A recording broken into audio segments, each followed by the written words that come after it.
Hello everyone. இந்த வீடியோவில் உங்கள் எல்லாத்தையும் பார்க்குறது ரொம்ப சந்தோஷம். ஈகர்ஸ் I heart glory to God. எல்லோரும் எப்படி இருக்கீங்க? ஸோ இந்த புது வீடியோவில் உங்களை பார்க்குறதுல ரொம்ப சந்தோஷம். இன்றைக்கும் கூட தேவனுடைய வார்த்தைக்குள்ளே போகிறதுக்கு முன்னாடி நம்ம கண்களை மூடி ஜெபிக்கலாம். எங்களை நேசிக்கிற அன்பின் பரலோக பிதாவே, இந்த நாளுக்காக நன்றி அப்பா. இந்த வேலையும் கூட உங்களுடைய வார்த்தையை கேட்பதுக்காக வந்திருக்கிற ஜனங்கள், இந்த வீடியோவை பார்த்து கொண்டிருக்கிற ஜனங்கள் எல்லாரையும் கர்த்தர் ஆசீர்வதிங்கப்பா. இந்த வார்த்தை கொண்டு அவர்களோட தேவன் நாமே பேசும்படியே ஜெபிக்கிறோம். உங்களுடைய கிருபைகளை தாழ்த்துக்கிறோம், அர்ப்பணிக்கிறோம். இயேசு நாமத்தில் ஜெபிக்கிறோம் நல்ல பிதாவே, ஆமென். ஸோ கடந்த வாரம் முழுவதும் தேவன் நம்மை கண்ணின் மணி போல பாதுகாத்து வந்திருக்கிறார். அந்த கிருபைக்காக தேவனுக்கு நம்ம நன்றி செலுத்துவோம். இந்த வீடியோவிலும் கூட நம்ம பார்க்க போகிற செய்தியினுடைய தலைப்பு என்னென்னா த லாஸ்ட் ஷீப், தொலைந்து போன ஆடு. இந்த தொலைந்து போன ஆடு அப்படின்னா இது எப்படிப்பட்ட ஒரு நம்ம வாழ்க்கையில் எடுத்துக்கணும் அப்படின்னா நம்ம எப்படி எடுத்துக்கலாம்னா, ஒரு தொலைந்து போன ஒரு அனுபவம். இந்த ஆடு அப்படின்னு எடுத்துக்கிட்டோன்னா மெய்ப்பன், ஆடு, இது ரெண்டும் தான் அந்த இருக்க மெயினான கேரக்டர். நம்ம வாழ்க்கையில் மெய்ப்பன் யாருன்னா நம்ம ஆண்டவர், ஆடு யாருன்னா நம்ம தான். இந்த ஆடாக இருக்கிற நம்ம சில நேரங்களில் இல்லை, பல நேரங்களில் நம்ம இருக்க வேண்டிய மந்தையை விட்டு வெளியே போகும்போது இப்படி தொலைந்து போகிற ஒரு அனுபவம் காணப்படும். இப்போது இந்த செய்தி மூலிமா உங்களுக்கு தெளிவாக நான் சொல்ல போகிறேன், எப்படி நீங்கள் தொலைந்து போகிற அந்த ஃபீலிங்கில் இருக்கீங்க அப்படின்னா எப்படி யூ ஹாவ் டு அந்த ஆண்டவரை தேடுவது, எப்படி ஆண்டவர் நம்மை தேடி வந்தார், எல்லா விஷயத்தையும் வேத வசனத்தோடு நம்ம பார்க்கலாம். அதுக்கு முதலாவது இந்த தொலைந்து போன ஆடுனுடைய கதையை குறித்து இயேசு கிறிஸ்து எங்கே சொல்கிறார் அப்படின்றத நம்ம பார்க்கணும். இப்போது இந்த பாயிண்டில் இந்த வசனத்தை நம்ம பார்க்குறதுக்கு முன்னாடி நீங்கள் இந்த வீடியோவை பார்த்துட்டு இருக்க உங்களுக்கு ஒருவேளை ஆமாம் பிரதர், நீங்கள் சொல்கிற போல் ஆண்டவர்கிட்டேருந்து நான் ரொம்ப தூரமாக வந்த மாதிரி எனக்கு ஒரு அனுபவம் தெரியுது. ஆண்டோட நான் சின்ன வயசுலாம் பார்க்கும்போது நான் ரொம்ப நல்லா தான் இருந்தேன். நான் வளர வளர நல்லா தான் இருந்தேன், வேதனுடைய வசனத்தெல்லாம் கேட்டேன். ஆனால் ஒரு லிமிட்க்கு அப்புறம் வளர்ந்ததுக்கப்புறம் என்ன அறியாமலே எனக்குள்ள ஒரு மாற்றம். பைபிள் எடுத்துகிட்டு போவேன் சர்ச்சுக்கு, இப்போ பைபிள் எடுக்கிறது இல்லை, பைபிள் மேலே ஒரு இன்ட்ரெஸ்ட் இல்லை, சர்ச்சுக்கு போகிறதுல ஒரு இன்ட்ரெஸ்ட் இல்லை, இப்படின்னு சொல்லிட்டு நிறைய சொல்லிக்கொண்டே போகலாம். அந்த மாதிரி ஒரு ஃபீலிங்கில் நீங்கள் இப்போ இருக்கீங்க அப்படின்னா இன்றைக்கி நான் உங்களுக்கு ஒரு 2 காரியம் கொடுக்க சொல்கிறேன் பிரதர் ஆர் சிஸ்டர். அந்த விஷயம் உங்கள் வாழ்க்கையில் நீங்கள் பண்ணிங்கன்னா அந்த தொலைந்து போன நிலைமையிலேருந்து ஒரு பெரிய மாறுதல் உங்களுக்குள்ளே வரும். இந்த விஷயம் உங்களை கண்டிப்பாக மாற்றும்.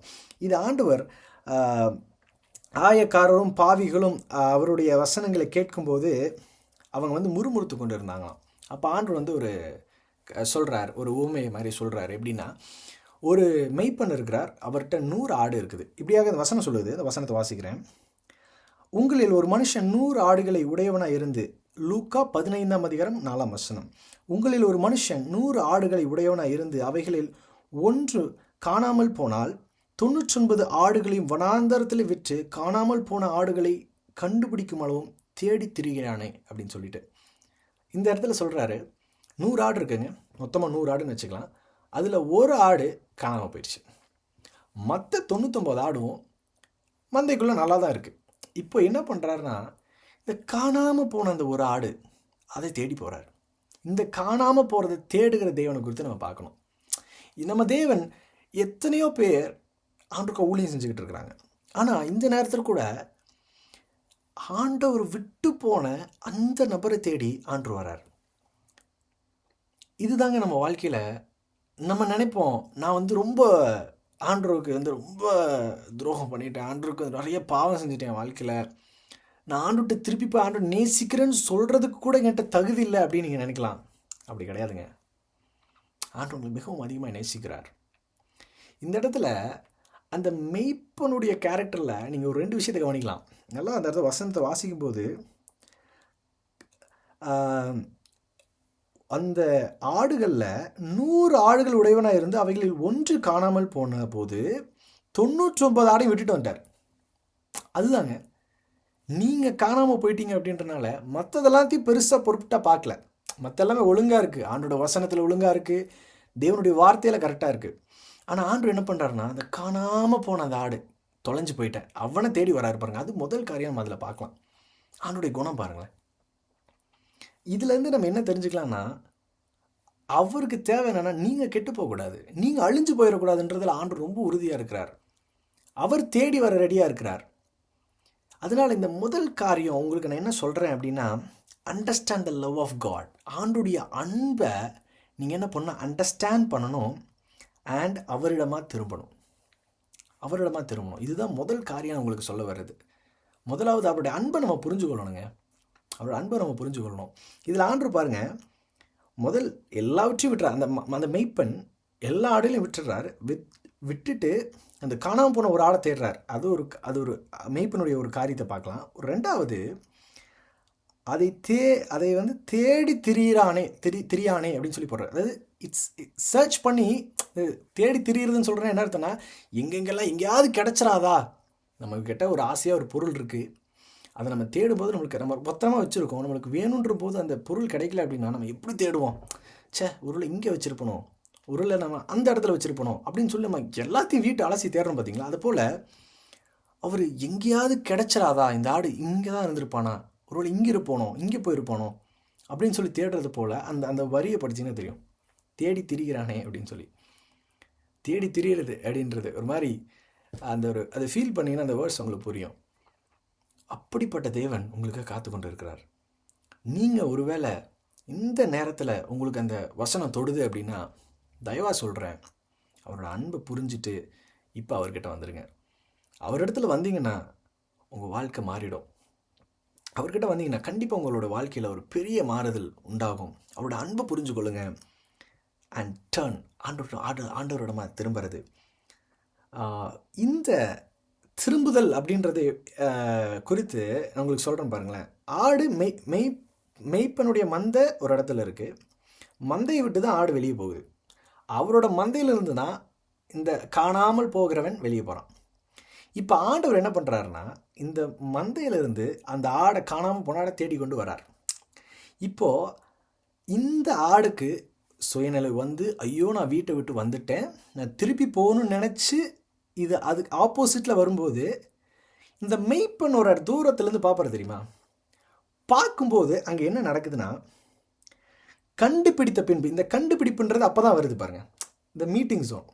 இப்போ திரும்பி பார்க்கும்போது, ஓ அவன் அங்கே தான் இருக்கான், இப்போ தான் கண்டுபிடிச்ச உடனே அவன் சந்தோஷத்தோட அதை தன் தோளின் மீது போட்டுக்கொண்டு, அவன் சந்தோஷத்தோட ஃபஸ்ட்டு ஆண்டவர் ஒருத்தன் பாவத்துலேருந்து ஆண்டுகிட்டேருந்து தூரமாக போனவன் வரும்போது ஆண்டு ஃபஸ்ட்டு என்ன பண்ணுன்னா சந்தோஷப்படுறார். நீங்கள் நினைக்கலாம், பாவிகள் மேல் சினம் கொள்கிற தேவன் பைபிள் வசனம் இருக்குது.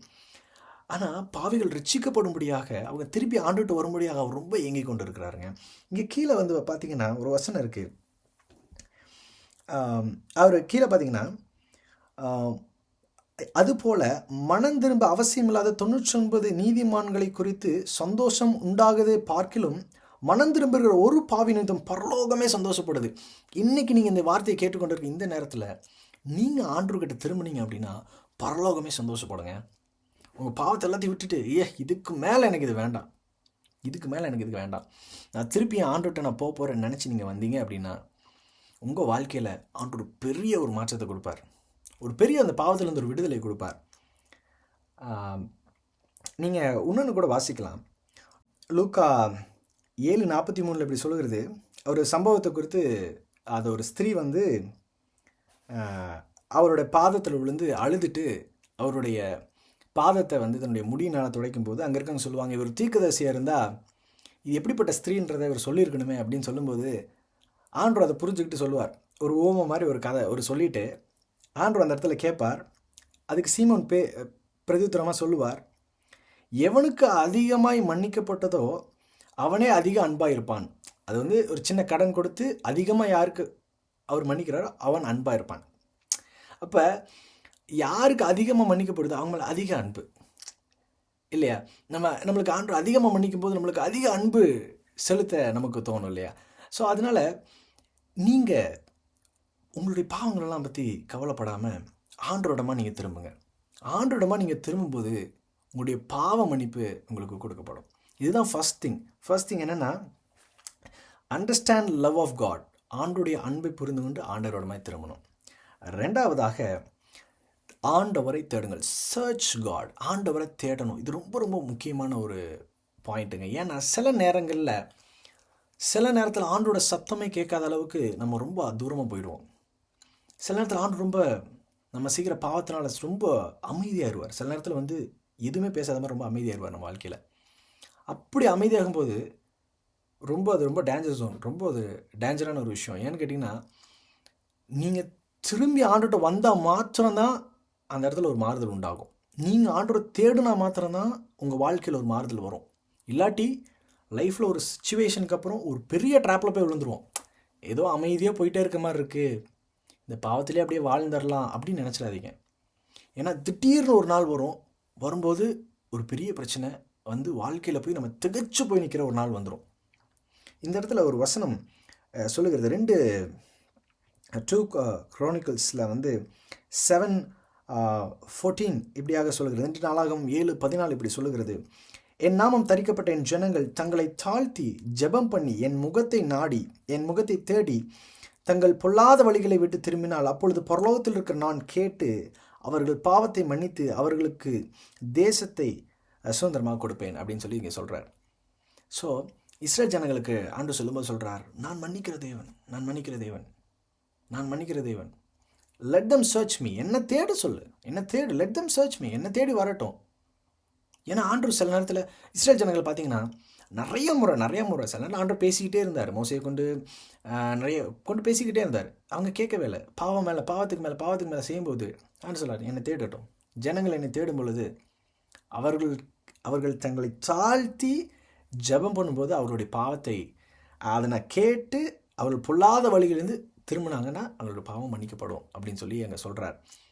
ஸோ உங்கள் வாழ்க்கையிலையும் இப்படிப்பட்ட பாவங்கள் உங்கள் வாழ்க்கையிலேருந்து நீங்கள் தொலைஞ்சு போன ஒரு அனுபவத்துக்குள் இருக்கீங்க அப்படின்னா சர்ச் காட். ஆண்டவர் தேடுங்க. அவரோட சமூகத்தில் உட்காந்து அவர்கிட்ட தாழ்மையோட மன்னிப்பு கேளுங்க, தாழ்த்துங்க. ஆண்டவரே, நான் ஒன்றும் இல்லாத பாத்திரம்ப்பா, நீ இவ்வளோ தூரம் வந்ததுக்கான காரணமாக நீங்கள் தான் அப்படின்னு சொல்லி நம்ம ஆண்டவர்கிட்ட தாழ்த்தும் போது கண்டிப்பாக நம்ம அந்த மன்னிப்பை பெற்றுக்கொள்ள முடியும். அடுத்ததாக எரேமியாவிலே கூட பார்த்தீங்கன்னா 29:13 இப்படி சொல்கிறது. உங்கள் முழு இருதயத்தோடும் என்னை தேடினீர்களானால் என்னை தேடுகள் கண்டுபிடிப்பீர்கள். நீங்கள் தேடினீங்கன்னா என்னை கண்டுபிடிப்பீங்க. சில நேரத்தில் தேடினாதாங்க நம்மளுக்கு கிடைக்கும். அந்த மாதிரி ஒரு சில சிச்சுவேஷன் நம்ம போகக்கூட வாய்ப்பு இருக்குது. சில நேரத்தில் ஆண்டவர் தன்னுடைய முகத்தை திருப்பிக் கொள்ள வாய்ப்பு இருக்குது. இஸ்ரேல் ஜனங்கள்லேருந்து ஆண்டவர் தன்னுடைய முகத்தை திருப்பிக்கிட்டாருன்னு சொல்லி வேதத்தில் நம்ம ஏசாயால வாசிக்கிறோம். ஏசாயால பார்க்கலாம். அப்போ ஜனங்களோட பாவம் அதிகரிக்கும் போது ஆண்டவர் திரும்புறது போல் நம்ம வாழ்க்கையில் பாவம் அதிகரிக்கும் போது ஒரு வேலை, நாட் ஃபார் எவ்ரி ஒன், ஒரு வேலை அவரோட சத்தம் கேட்காம இருந்துச்சு அப்படின்னா இது ஒரு லாஸ்ட் சான்ஸ் இருக்குங்க. இந்த வார்த்தையை நீங்கள் கேட்டுக்கொண்டு இந்த நேரத்தில் I want to go to God, நான் ஆண்டவர் பக்கமாக திரும்ப ஆசைப்படுகிறேன் நீங்கள் நினச்சிங்கன்னா ஆண்டவர் பக்கம் ஓடிவாங்க. கண்டிப்பாக உங்கள் வாழ்க்கை கண்டிப்பாக மாற்றுவார். நீங்கள் எவ்வளோ பாவத்தில் இருக்கலாம் நினைக்காதீங்க. எவ்வளோக்கெவ்வளோ நீங்கள் பாவம் பண்ணுறீங்களோ அவ்வளோக்கெவ்வளோ நீங்கள் ஆண்டவர்கிட்ட மன்னிக்கப்படும் போது அவர் மீதான அன்பு அவ்வளோக்கெவ்வளோ அதிகமாகும். எத்தனையோ ஊழிக்காரங்களை எடுத்துங்க. இப்போ எல்லாம் ஆண்டவருக்காக பிரகாசிக்கிற எத்தனையோ ஊழிக்காரங்க எல்லாருமே எவ்வளோ பாவத்துலேருந்து விழுந்து மாறினவங்க தான். ஏன் வேதத்தில் பார்க்குறோம், சவுல் ஆண்டவருக்கு விரோதமாக ஆண்டவரை பிரியமாக ஊழி செய்கிறவர்களை கொடுமைப்படுத்திட்டு இருந்த சவுல் ஆண்டவர் பவுலா மாற்றலையா? உங்களை மாற்றுவது நிச்சயங்க. உங்கள் வாழ்க்கை ஆண்டவர்கிட்ட கொடுங்க. ஸோ இன்றைக்கி நம்ம பார்த்தது போல் தொலைந்து போன அந்த அனுபவம் இருக்குன்னா come back to God. So இந்த வார்த்தையை கொண்டு ஆண்டு உங்களோட பேசுவான்னு ஆசைப்படுகிறேன். இன்றைக்கி போய் ஒரு ஜெபம் பண்ணுங்கள். இன்றைக்கி ஒரு உறுதியாக ஒரு ஜெபம் பண்ணுங்கள். இசப்பா, என்னை நான் தாழ்த்துக்கிறேன், என்னை திருப்பியும் நீங்கள் எடுத்து பயன்படுத்துங்க, என்னை எங்கே நீங்கள் வைக்கணும்னு நினச்சிங்களோ அந்த இடத்துக்கு என்னை கொண்டு போங்க அப்படின்னு சொல்லி நீங்கள் ஜெபிங்க. கண்டிப்பாக உங்கள் வாழ்க்கையில் ஆண்டவர் மாறுதல் உண்டுவாக்குவான்னு சொல்லி நான் விசுவாசிக்கிறேன். ஸோ இந்த வீடியோ பார்த்து கொண்டிருந்த உங்களோட தேவன் பேசியிருப்பார் நினைக்கிறேன். நம்ம இப்போ கண்களை மூடி ஜெபிக்கலாம்.